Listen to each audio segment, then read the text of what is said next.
I was watching something on TV and it's getting me so pissed off. I'll give you one guess.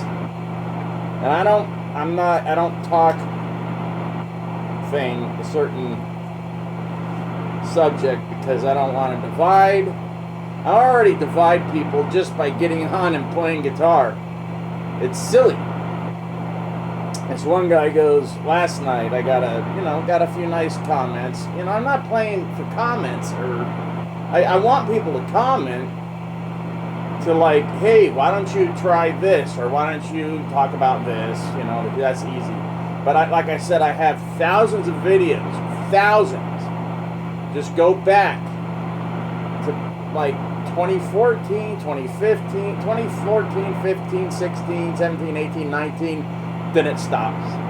And then I just uploaded Randy bootlegs. Randy with Ozzy. And when I say Randy, I mean, with Ozzy. No, not Quiet Riot. I've uploaded everything I can of Quiet Riot. Everything that I had, like video-wise, was shot by Ron Sobel and his brother, who goes by Stan Lee. He's in a punk band called the Dickies.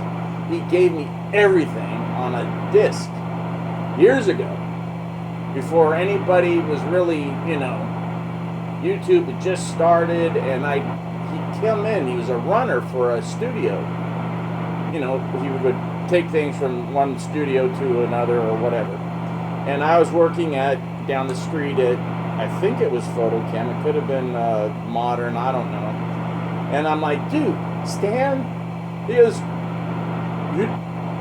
you're that guy's Frank is my friend Ward. Would go to every single Dickies show, every single one they played, and they played a lot of them for a while. And they have a song, they have crazy songs like Banana Splits. They do a Paranoid, Paranoid, but their version.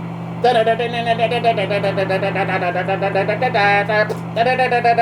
made the huge mistake of letting the singer spend the night in my garage, like I usually let people do if they had nowhere to crash. It took me 2 months to pry him out of there, and then I found out you never let the singer stay with you a night, because he's like a spider or a roach infestation. Nice guy, just you'll never get rid of him. So my friend Ward, his name was Ward, he's dead too. All of my friends are dead except for Ben and George. Ben is got health issues, and George lives in Utah, so I gotta get back up there if I want a friend, or get my friend down here healthy, and I'm not a doctor, so I just pray. We're literally, that's it. I mean, 10 years ago, I had more friends than I knew what to do with, still.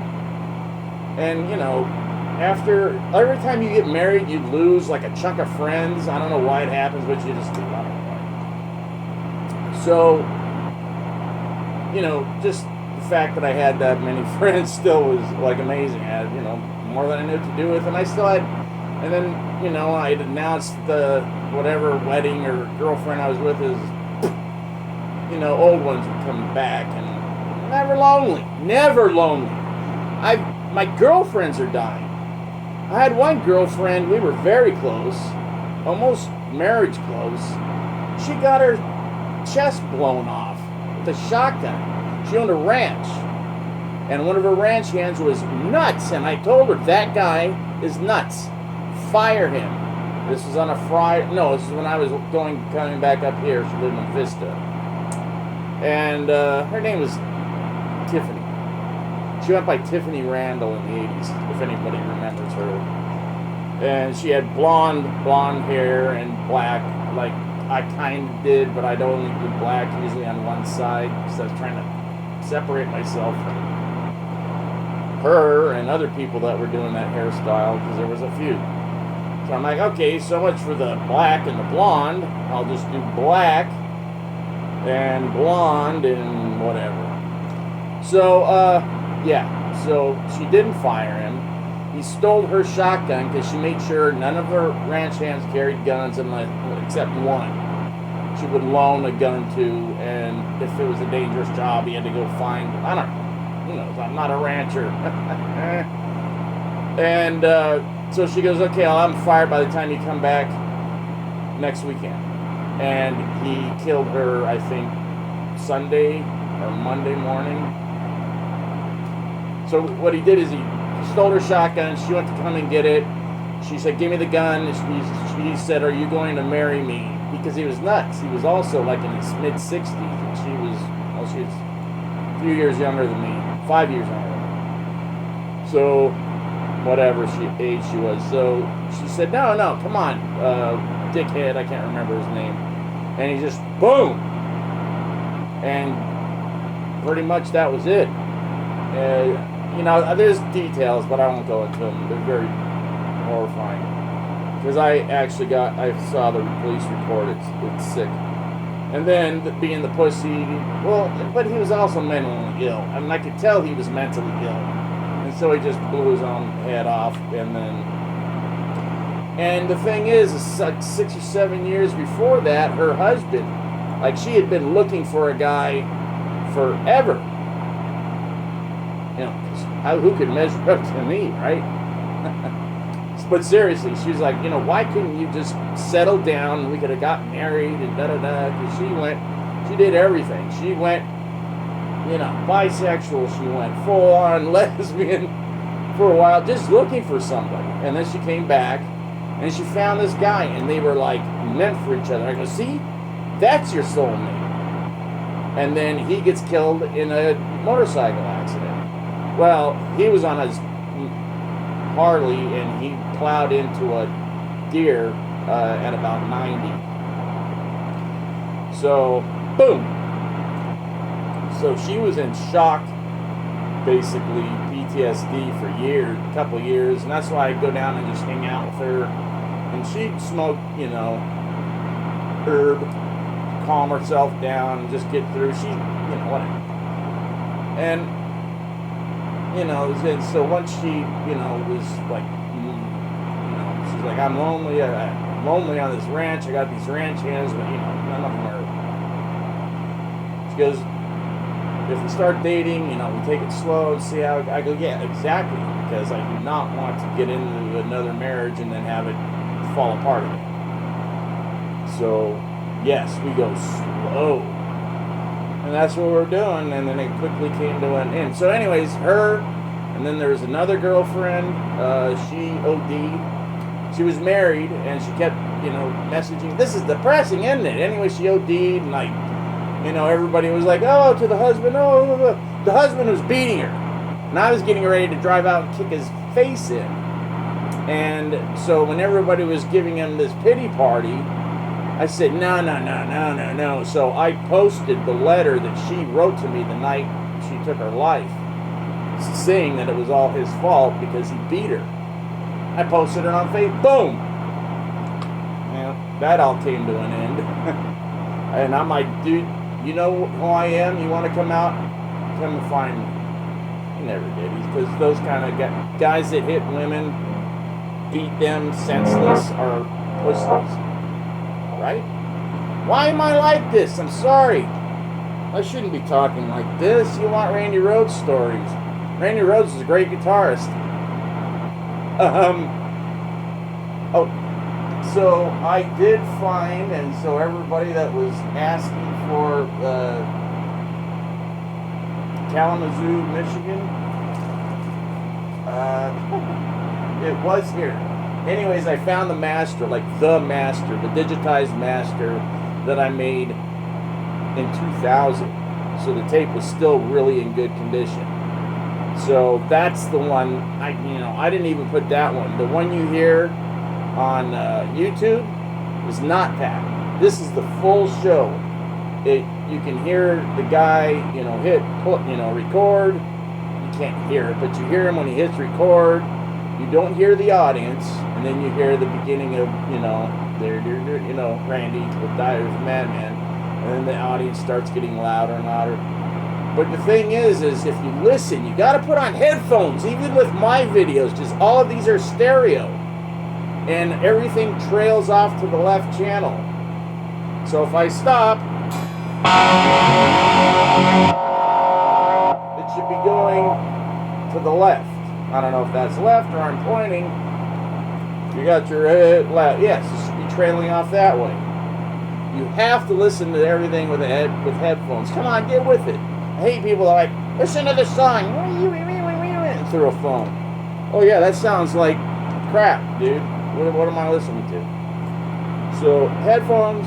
Anyways, I got the master Kalamazoo CD. I don't give it away. So if you're like, oh, can I play? It's going to be expensive because I just don't want any jerk getting it and then selling it like they all do. And nobody has got the entire thing. And if they did, they've doctored it, because the ones that I sent out on tape, which is the only ones I ever sent out, back in like early 2000s, I'd hit my finger against the capstan tape. So I go, because I didn't want anybody to say no. That way I'm like, that dick. See, he's selling it. And a lot of them did. A guy just, I just found it, and he sent it to me for free, and I'm like, yeah, you're sending me my own recording. I didn't record it, but I got it from the guy that had his dad was a sound engineer for that tour. And, for the North American part of the tour. And then he gave his son like 20-something, 30 audio tapes and 12 video tapes. And I'm telling you, the 3 to 4 camera pro shot, not pro, but there's a guy at the where they did the audio, so in the middle, and then there's a guy on Randy's side of the stage, Rudy's side of the stage, and a guy wandering in front of the stage. So it's usually 4 cameras. 1, 2, 3, 4. And they would edit it together, and those were 12. Not all 12 were pro shot and edited, but most of them, 3 of them or 4 of them were absolutely edited, like they were ready to be released, or they were giving it to, I guess it was CBS, that Jet signed to CBS. So, but I tried posting one like in 2007, and bam, I got.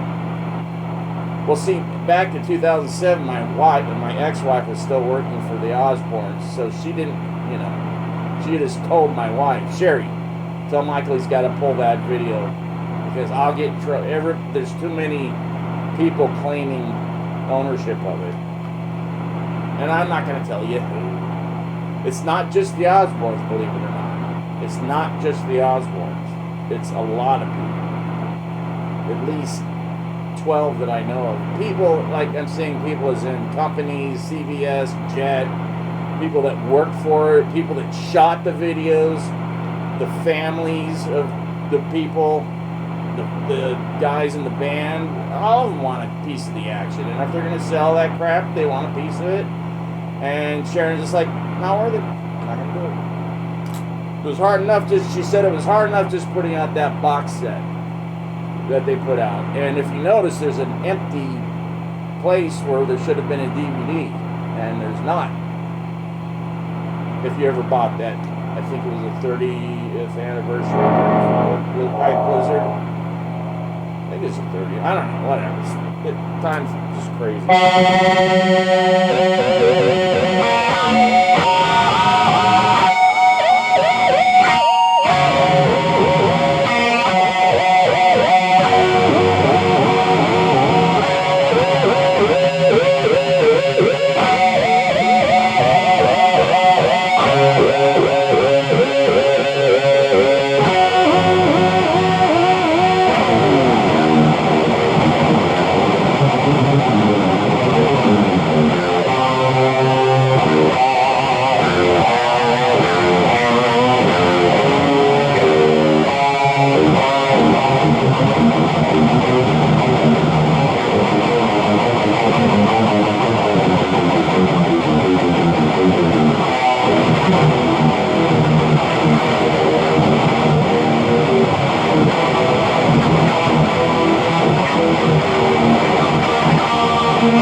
Jakey does that thing. I had it for a second, then it went away. But I know Jake stuff. I've actually been looking, trying to remember things like, it's Jake stuff. It's his stuff. He came up with a few very cool things. Like I can't do.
There you go, Van Halen.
Quick story. How many minutes do I got? Minus. Wow, I gotta go now. I took lessons from Randy. Oh man. Is it Randy's story? Oh, okay, no. Eddie Van Halen story. I think I've told this. I've told the story where my mom. Yes. Okay, so. Geez, how many Van Halen stories can I tell? There's not. No. I was cruising up. I think I told this anyways. I was making a delivery to somebody that lived on Mulholland. I'd always take up Coldwater because I'd go by Eddie's house. And Eddie was coming down in his golf cart that was painted like this, but nicer. It wasn't all, relics. It was nice because he had a truck painted like that. He had a chopper painted like that. He had a car painted like this, but nice. So he's coming down, and I wave. I go, Eddie. He's like, hey. And I'm like, he said it like, don't I know you? So I stopped. I go, you remember me? He goes, you look familiar. I go, we've ran into each other a few times, like from the time I was like 13, 12 till now. And I think I was like 35, 36, 37. No. Yeah, I was 37, 36, 37. So I'm like, what's up? Anything? Anything interesting?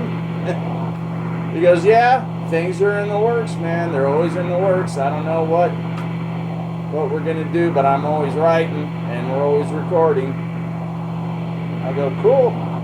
And he's like, yeah, I've been working just with my family. I'm like, so you and your brother? He goes, and my son. I'm like, because I kept picturing, Wolfgang was really young. He was like that chubby kid that going running up the stairs in the video. He was playing bass back then. He would just come in and play simple bass, but he could already enough to play with Van Halen, the two brothers. So he goes, yeah, Wolfie's sitting in, and if I teach him something on bass or a couple things on the keyboards to hold, and me and Al will jam through some stuff, and just to keep everything warm and loose. And then sometimes some things come out, and we'll hit the record button, and the record button is sometimes on for hours, and we don't even know it, and we catch stuff. So I'm thinking, wow, all the stuff that they'd have to go through, like hours of hiss or whatever, and then they're playing, or you can hear them drinking and talking. They could release that because I'd want to hear that. But anyways, so I'm like, well, cool, man. I won't keep you because I'm sure you get harassed a lot. He goes, not as much as you think. I'm like, oh, cool. Well, then, how about we go and jam? He's like, good one. Maybe sometime. I'm like, really? He's like, you never know. I'm like, all right, well, talk to you later, man. And I took off. I just remembered that because I looked down, I saw this, and I remembered his golf cart. So there you go. There's your Eddie Van Halen story. One of a few of them, me seeing him in front of his house, or I would drive up to see if I could hear them rehearsing or playing at night. Because I could take a back road behind his house, and they were so loud up on Mulholland behind his house, and he had a giant backyard. Like the backyard is the size of a school playground, bigger, and it went up the hill to Mulholland. His down, and then his giant, huge mansion. And I say mansion, it was like a castle mansion, and it was just those three and a maid, I think. So I could hear. I'm like, oh. So I come back down around, and I drive up because you could get right to the gate, and you could see 5150 from the gate. And you could see whose cars were there. And I was starting to remember, okay, this guy is this guy's car, that guy's that guy's car. So I'm like, okay, Alex is here, and the engineer guy, can't remember his name right now. And so I listened, and I'm like,